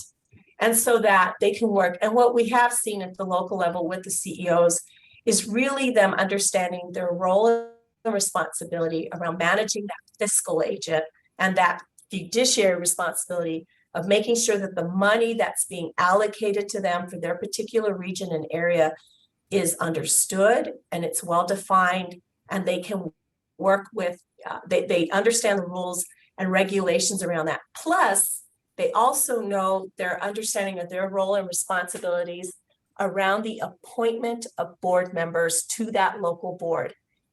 Every county should have the ability to give input into the makeup of that particular board. And it shouldn't be just 10 people versus maybe one person who might be from one other county. So I just want to say that that was the intention on this. It's not because they're going to suddenly take out the mayors or city managers and that they're not relevant or they're not important. They're very important as elected officials in this process and in workforce development. And they definitely will continue to have a voice around the local planning piece of how are we going to make our investments, what are going to be the sectors we're going to do and need. And a good, strong local board would take that all into account. Thank you for that, Yolanda. Thank you. Nan, you have your hand up. Yes. I just wanted to comment. First of all, I felt like the clarification that was added by this edition was really good. I think that it helped sort of describe, the inclusive nature of this approach. I also, knowing that the financial piece goes down to the county level, that also to me gives good balance and helps with the equity of the process, which I think is extremely important. One of the things that occurs to me, given the discussion we're hearing, is that we also develop sort of a best practices guide for the board on how to make sure they're being inclusive in terms of the voices that are trying to feed into the process. I think a little bit of structure there might be informative for the different boards. So, thanks. Thank you, Great. Nan. I really like that, Nan. Thank you. We will definitely work on that. We do have an orientation. We have some materials on the roles and responsibility of the boards, but we can definitely beef up that area. Out of this project, we did create a handbook for the CEOs on their roles and responsibilities, and it does talk about their relationship back to the local boards. So there's some places and some discussion around that local area planning as well. Thank you for that. Bryn. Thank you, Yolanda, Madam Chair, Yolanda. I think that was a great explanation. And in the many, many years that I've been involved in these processes, I think Rep. Montoya, one of the things that's come up in the history for us is if I live, and I'm just picking where I am, if I live in the city of Las Cruces, I have a county commissioner, and I expect him to do, or her to do, those things to represent me. when I live in the county, if I'm outside that limit, I still have a county commissioner. When we've been in these urban areas, what happens is, unfortunately, is a mayor doesn't represent me in the county. He only represents me in the city. And so in this, I'll call concept of fairness, to try and balance out those votes, I think is a very appropriate thing to do. And again, Yolanda was very clear on this isn't about not having a voice. This is trying to represent across the board that we are making choices in an equitable manner. But I think every voice, and Steve Duran for a long time has been very big about gaining input and all that and representing his organization. And I think we're just trying to find that balance. And you know, the hardest thing, the most unfair thing in the world always is trying to be fair. And I think this is an attempt to try and find that balance. And I appreciate the work that's been done in this area. Thank you. Thank you for that, Bren. Thank you. So, so we are going to take a vote on the language of the NMAC. And so, John, by roll call vote, would you please get an up or down vote from everyone? Madam Chair, do we want to get a motion and a second to accept the changes? I suppose that we should do that. Madam Me Chair, and my Robert's Rules of Order. Robert, this is Bryn Davis. I'll make the motion. Thank you, Bryn, to accept the changes in the NMAC. All right. And I'll second it. Deborah Heckes. Thank you. My Starbucks just got here. Perhaps, there it is. Perhaps the caffeine will help me remember my Robert's Rules of Order appropriately. All right. So by roll call vote, John, would you please take the vote? Tiffany Bretz. Yay. Madam Chair. Yes. Johannes Camino. Yes. Bryn Davis. Yes. Dale Decker. Yes. Deborah Heckes. Yes. Mark Lee. Yes. Joshua Orozco. Yes. Carlos Romero. Yes. Nancy Sauer. Yes. Mathis Cynic. Yes. Director Chisholm. Yes. Representative Montoya. Yes. Secretary Cerna.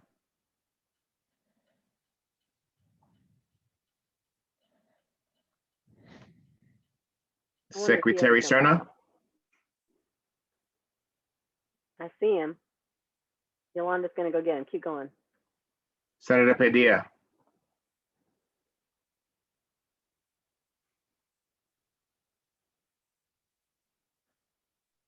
Senator Padilla. I do not see Senator Padilla. He may have had to drop off. Oh, there he is. No, I see him. Senator Padilla, can you hear us? I guess continue. Okay, so let me go back to Ezra Spitzer. Yes. Director Trapp. Yes. Secretary Cerna. He had to step away from his desk. I'm sorry, he's not there. So. Senator Padilla. If neither of the, do we still, I mean, are we still good with quorum with those two not there? Yes, ma'am, we are. Okay, all right.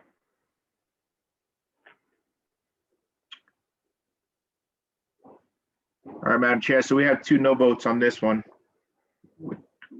With 2 members not present to give their vote. Because they didn't vote? Yes, okay. ma'am. Are they no votes or are they just like abstentions or whatever? I will have to get back with you on that. I'll have to research that. Okay. All right, but the language has passed as drafted. Yes, ma'am, the way we have it right now, Okay. yes. All right, thank you. And thank you all for your vote. Now, I really apologize, that we're running over on time. I really believe we need 2 hours anyway. So just for future planning for all of us, we should just change that. But I do think that it is important for us to understand what happened, on the ground from the metrics perspective.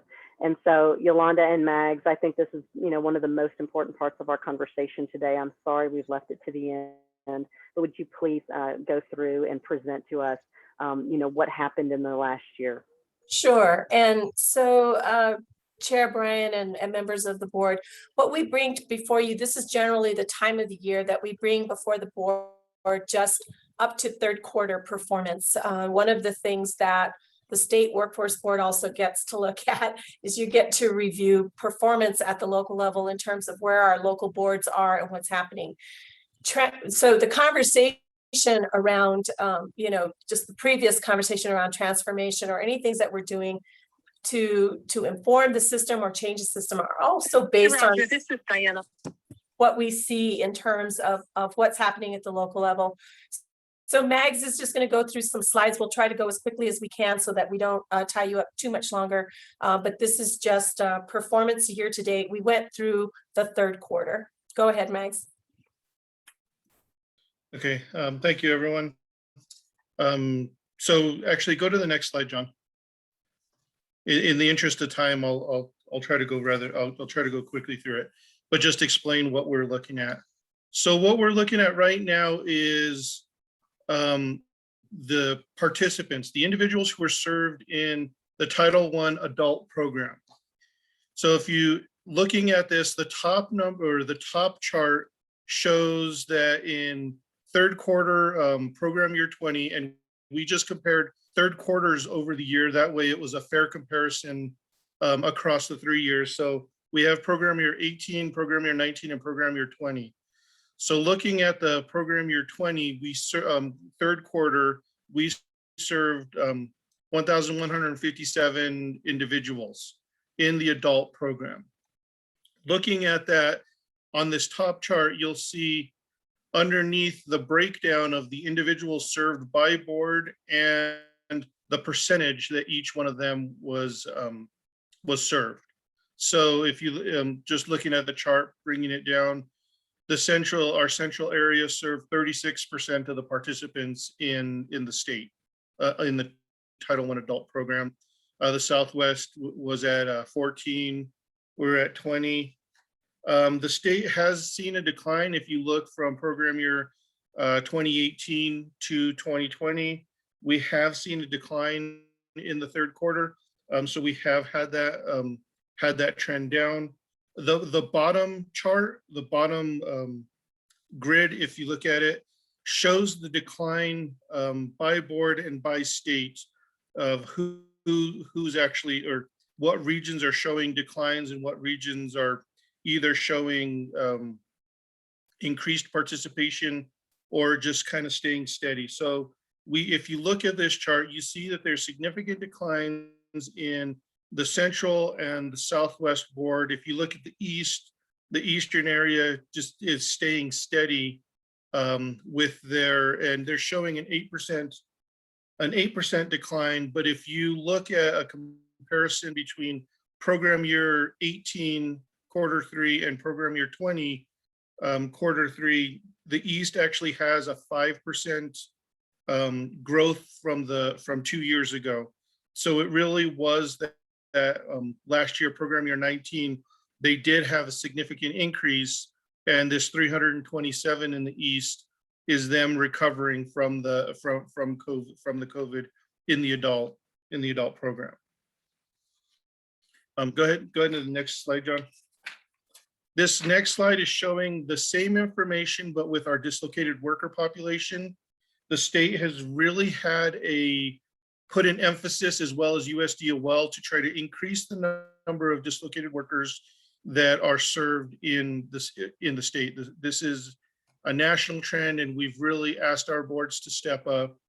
Looking at, if you look at the bottom numbers is what I'll concentrate on, you'll see that there is a significant increase in the amount of dislocated workers served year over year. We're currently at 521, which represents a 39% increase from this time last year. That is driven by the central area, who had a 55% increase in the number of dislocated workers that they served. And it definitely is shown in the eastern area, who had a 214% increase in the number of dislocated workers that they served. And that's through strategies that the East has done. You'll see that this time last year, they were serving 34 dislocated workers, and now they're at 107 dislocated workers that are currently on their rolls and individuals that are being served. Go ahead to the next slide, John. For our youth population, we are seeing a slight increase in the youth enrollments. And on this chart, you'll see the bottom chart again, you'll see that the Southwest, the North, and the East are really driving this number, are really driving this number up, because they're having, the Southwest a 97% increase, 98 in the North, and the East has a 44% increase. So they're really kind of driving this number up and offsetting some of the declines that we're seeing in the central area. Go ahead to the next one, John. And then this one is showing our Title III Wagner-Peiser population. We are seeing a decline in the number of individuals served through the general basic career services, which is what Title III Wagner-Peiser is primarily tasked with serving. The numbers you're looking at here are a little bit misleading. These numbers are direct staff assisted services. So there is a whole nother piece to Title III services, which are self-service, individuals who are just receiving just a basic career service where there's no staff intervention or very little staff intervention that are involved. Those numbers, if we included those numbers in, we would be looking at a number somewhere around 20,000 individuals and more, depending on how we're looking at it and the years we're looking at it. So a big portion of this population is actually a self-serve population.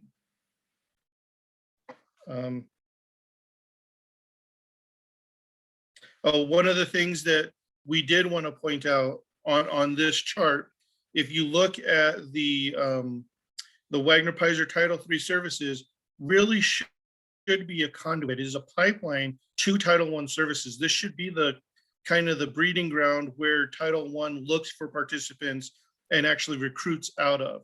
And one of the things, if you look at the previous 3 slides, you'll see that the Eastern area is consistently, numbers are consistently on the rise and they're increasing. And a lot of that is due to the strategies of actually mining these participants that sit in this Title III program to move them and create a pipeline from Title III into the Title I training services or direct pay services. Go ahead and go to the next one, John. So the next slide deals specifically with business engagement. And with USDOL, we have our metrics for business engagement. We used a little bit of it to try to present what we're looking at here. But if you look at a year, or if you look at where we're at, we have 5,976 businesses that we served this year. Now, this isn't shown on the chart, but looking at it, we are seeing a decline because this time last year, we served 7,000 businesses. The year prior to that, we served 9,000 businesses. So we are showing a decline in the number of businesses that we're actually serving, and you can see where they're coming at. They declined by about 20%. The central area has increased the number of employers between 2019 and 2020. They've had about an 8.5% increase in the number of businesses served. That's the only region that is actually showing an increase in the businesses.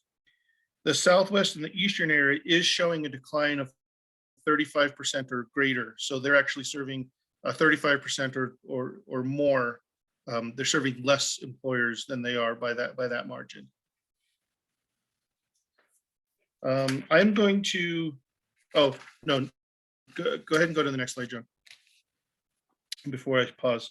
So this this slide here is actually showing of the adult population that we're training and the dislocated worker population that we're training, where are we, where are the investments? Where are the individuals being trained? What industries are they being trained? So what we can say based on this slide and based on looking at the data is they are, our regions and our state is investing its money in the priority industries. So we are investing the money where it needs to go. And I'm going to pause here because the next slides go into the finances to just ask if there are any questions with the participants and the numbers. Anyone have questions? This is Joshua. Let's go, Madam Chair. I have a question. Absolutely, go ahead.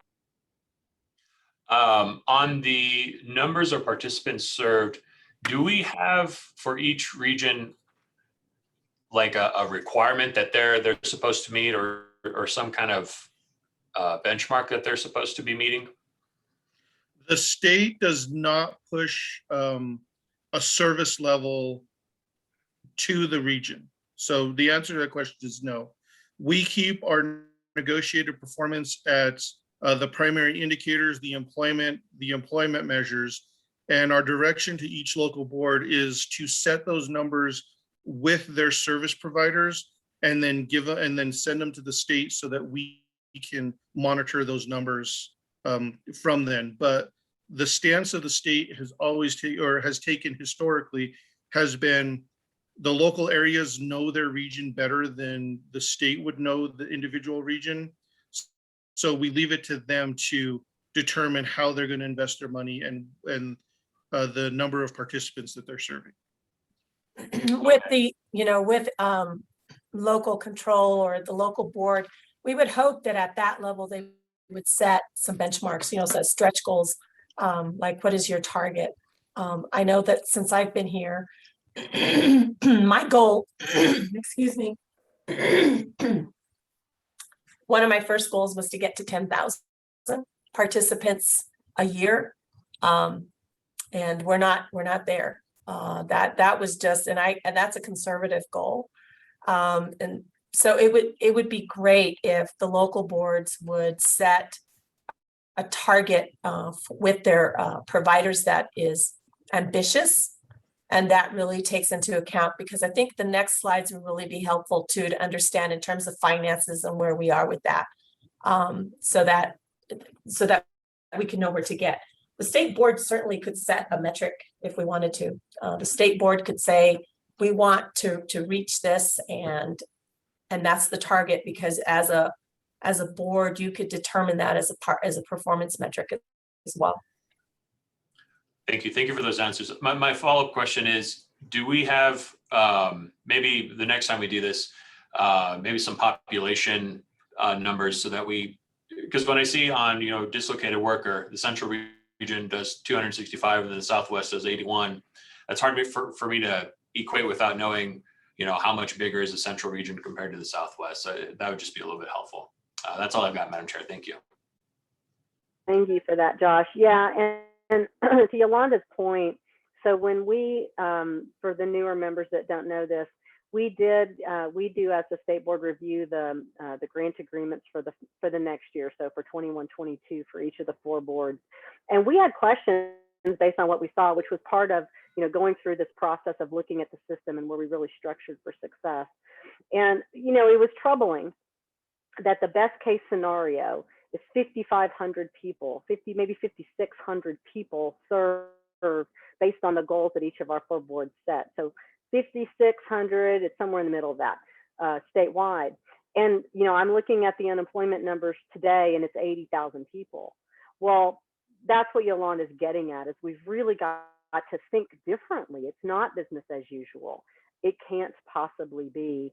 How do we think through using the money we have to achieve greater impact? And so, so Josh, I thank you for your question as somebody who's been a part of these conversations about metrics and all that, and making sure that, we're looking at these dollars as investments and how do we get the greatest return on those investments for the state?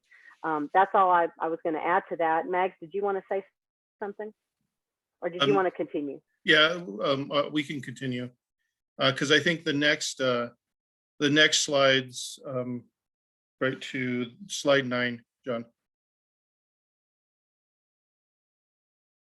Okay, so looking at, so what we're showing you here now is the level of expenditures. So the local boards, how they're spending their money year over year. And actually, let me rephrase it. When we give the grants to the local boards, they have 2 years to spend the money. And if they don't spend it in the 2 years, then something happens in the 3rd year and it can get redistributed.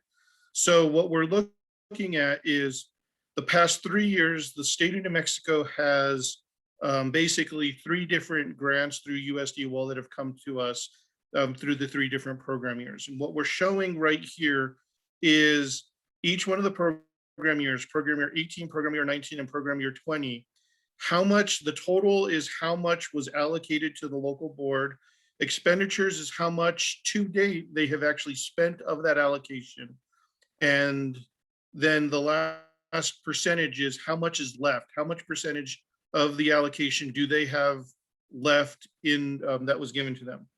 So the local boards, by grant agreement and by the act itself, at a minimum, they're required to obligate 80% of their grant, of their dollars within the first, by the 3rd quarter of the 1st year they have the money.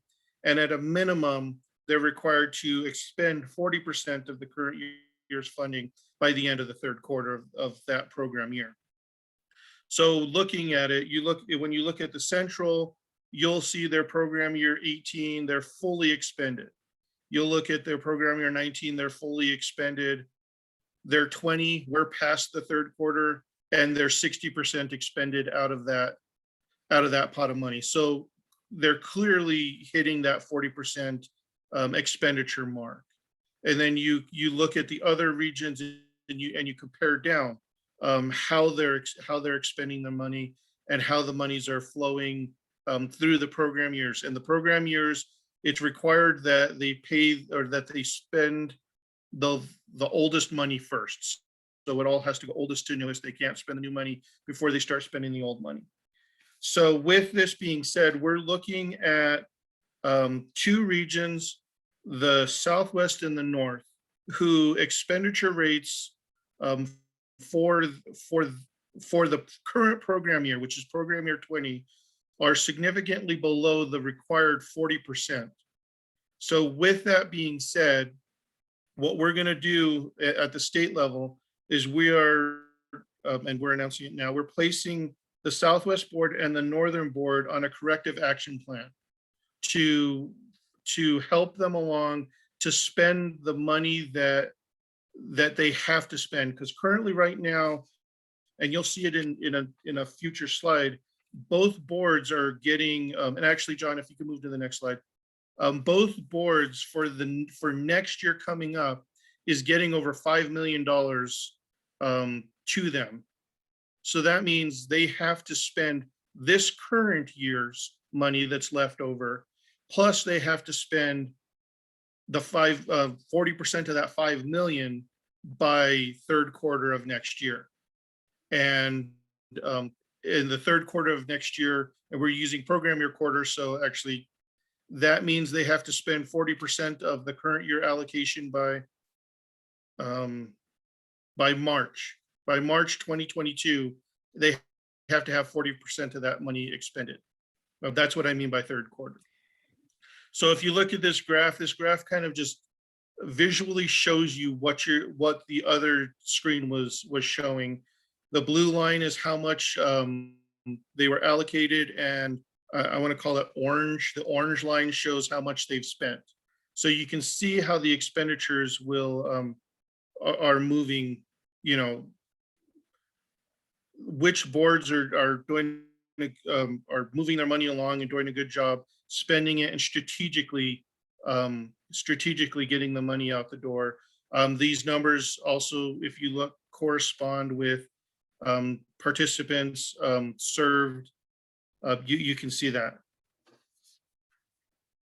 Hold on. I got behind. Let's go to the next slide, John. Yeah, go ahead and go to the next one. Because I do want to add some comment here, so I'll go ahead. On the next slide, John. Okay, so what you see here is what the allocations are going to be for this new grant year. So we've got grant agreements that are going out to the boards, and they're going to be accepting these new funds. So the difficulty, as Mags has mentioned, is let's take the central board. They're going to be getting about 9.7 million, but they've already expended 60% of the budget. So they've only got that 40%, plus they've got this 9.7 million that they're going to be taking in. And if you compare that with the Southwest and the North, only having at the third quarter only being, less than 20% or 13%, we've now got to add what they've got to spend on that, plus they've got to add more to it. It is really a pattern that we can't afford to have, because what happens is that they're going to get into a reversion scenario. We revert the money back, it comes to us, and then we just have to redistribute it. And that's money that is taken away from that particular area. And we don't want that to happen. We want that money to remain in that area. The investment should be made in that area, but it also needs to be timely. And time is of the essence here, because we do have a number of people that are unemployed, and we need to really work to get that money expended into that area and get it expended well and wisely. So not just, let's just throw money out the door, but it also should be meeting what those needs are. So for those local boards, really coming up with a clear strategy about how those funds will be utilized and what investments they were going to be making, and really working much closer with their fiscal agents. So what I want to say here at this point is that the administrative pieces for the central and eastern area tend to be really strong. They have some really good administrative practices, I think, along with their fiscal agents, who are really on top of understanding how money is being moved and helping them to make some decisions with that. It's really reflective in the strategies that they put in place and the way that it's informed in the work that they're doing. So we're going to have to watch this. And so that's why it is recommended that we're going to have a corrective action plan.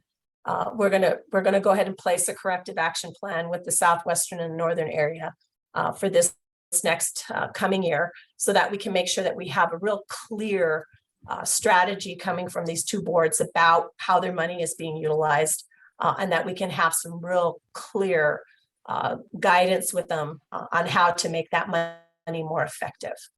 And then let's go to the last slide. Oh, can I add one thing? You guys, so why does this all matter? At This the all end of the matters. day, hang on. At the end of the day, we use it or we lose it, right? If Correct. like say that we 3 years, we had $5 million we didn't use somehow, some why. So the next year, the DLL is looking at us going, oh, well, gosh, we gave you, 25 million, but you didn't use 5, so here's 20. And then the whole state is penalized, right? Isn't that correct? Correct. Okay. So what happens is we do receive reports from the federal government that will say, hey, it looks like your spending is low in this area. We did get already, high alerts. You've got money available. It's not being moved. It doesn't look like it's going at the levels that are required. So that's why we put into place that 80%, 40% rule, because that's the only way that we can also manage and protect our funds for the state. And that's our goal. I want to protect the funds for each of the local areas as well. But we just need to make sure that we're being aggressive and that we're using the funds as they're required to be utilized. This is not about saving money or holding money back. It's really, we should be pushing money and bringing in and serving as many customers as we can and meeting that 80-40% rule there. So yes, Tracy is right. It becomes a performance metric for us as well in terms of being responsive with the federal government and the expectations that they have for us on how the money should be utilized. And is that the end? I want to make sure that we're way over time, y'all. I just want to make sure we get to starting to wrap up. Okay. Yeah, we can move to this is the last slide here. So as part of the last slide here, one of the things we wanted to do is, and we're going to try to do each meeting, is highlight one of the local boards. And in this one, we get quarterly reports from each one of the local boards. We received them and we selected the Eastern area to highlight what they're indicating is happening in their area, and we've put it together in a slide presentation. And I think this really goes to show some of the things and some of the reasons why the Eastern area is performing, at least in the number of participants, and increasing those dislocated workers. So one of the things that they really have done is through, Ricky had mentioned the RESCA program. The Eastern area has put together kind of a pipeline for the RESCA program and is sharing the Title I and Title III staff. And since it's a reemployment for UI workers, every one of those individuals is going to be a dislocated worker. So they're using that as a pipe to get all of those unemployed workers enrolled as dislocated workers and moving them through and getting them off the UI rolls. That's why you're seeing a 200% increase in the Eastern area, because of initiatives like that Beth is putting in place. She's doing initiatives in correction facilities that are helping to move individuals who are coming out of corrections, getting them classified as either adults or dislocated workers when they can, and moving them through the pipeline and getting them trained and getting them back into the workforce. If you look, just some of the highlights, they've had some successes with apprenticeships. They have 11 apprentices that they've enrolled this year, and they've been enrolling them in automotive, plumbing, solar installations, metal fabrications. Their RESCA, the second to the last bullet, they have 727 co-enrollments between Title I and Title III. That's really that pipeline that I was talking earlier, where I said they're really mining the individuals from Title III and getting them enrolled into Title I. And they have 96 enrollments between the Title I youth and adult education. So they're really leveraging their partnerships to increase their enrollments, which will then increase their expenditure rates, and it'll increase their performance outcomes. I won't take time to read the whole slide because I know we're running late, but I'll leave that. Thank you for sharing that, and yes, props to the Eastern Board on this. I was so happy to see when we looked at the metrics. When we looked at the metrics, during our evaluation work, we weren't serving youth well, but it looks like this year we've done a much better job of serving our youth statewide. I'm super happy to see that. And the Eastern Board, thank you guys for what you did. You got the double whammy. You didn't just have COVID, you had the oil and gas market go south. And I know that deeply affects your communities. And so I just wanted to thank all of you for the great work that you did over this last year. All right. Any other questions before we get ready for our last little bit? Okay, we are at public comments.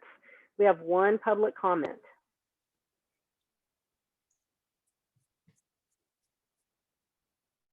John?